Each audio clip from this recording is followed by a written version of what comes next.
ఇబ్బంది పెడితే ఓపెన్ అవుతారు కదా. అంటే ఇప్పుడు ప్రభాస్ ఎపిసోడే ఉందనుకోండి, అది ఎంత క్యూట్గా ఉంటుంది, తను ఎంత ఓపెన్ అవ్వకపోయినా కూడా, సింపుల్ ఆన్సర్ చెప్పినా కూడా ఆడియన్స్ ఎక్స్పెక్ట్ చేస్తారు ప్రభాస్ ఏం చెప్తాడు, ఈయనేం అడుగుతాడు ఇవన్నీ. వేరే ఇక్కడికి వచ్చేతలకి సినిమాది ఎక్కువ, సినిమాకు వాళ్ళు ఎక్కువ, ప్రమోషనల్ వాళ్ళు ఎక్కువైపోయింది.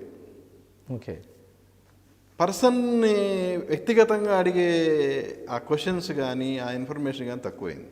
బట్ వేరాజ్ వెంకటేష్ ఎపిసోడ్ మాత్రం అలా కాదు, అది పిచ్చగా అందరు బాగా పేలింది అది బాగా. ఎందుకంటే ఇంతవరకు వాళ్ళిద్దరూ ఒక ఈడు వాళ్ళు, అవును, ఒక చనువు ఉన్నవాళ్ళు, ఒక మాట అన్నా ఒక మాట పడేవాళ్ళు.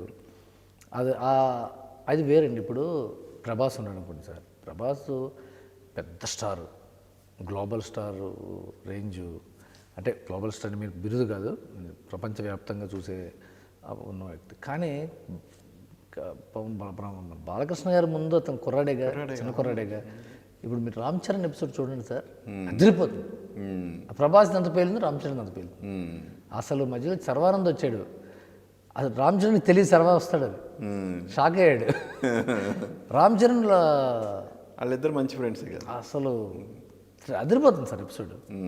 రామ్ చరణ్ ఎపిసోడ్ అయితే మళ్ళీ మీరే నాకు ఫోన్ చేసి అభినందిస్తారు, ఓకే, అంత బాగా వచ్చింది. చాలా మాట్లాడాడు రామ్ చరణ్ కూడా ఓపెన్గా, ఫ్యామిలీ లోపల మ్యాటర్స్ సరదాగా అన్ని బాగా మాట్లాడాడు. అది చూడండి మరి. అలాగే నాకు తెలిసి బెస్ట్ ఎపిసోడ్స్ నేను ఫీల్ అయింది మహేష్ ఎపిసోడ్ ఒకటి, ప్రభాస్ ఎపిసోడ్ ఒకటి. అంటే చాలా హ్యాపీగా ఓవరాల్గా.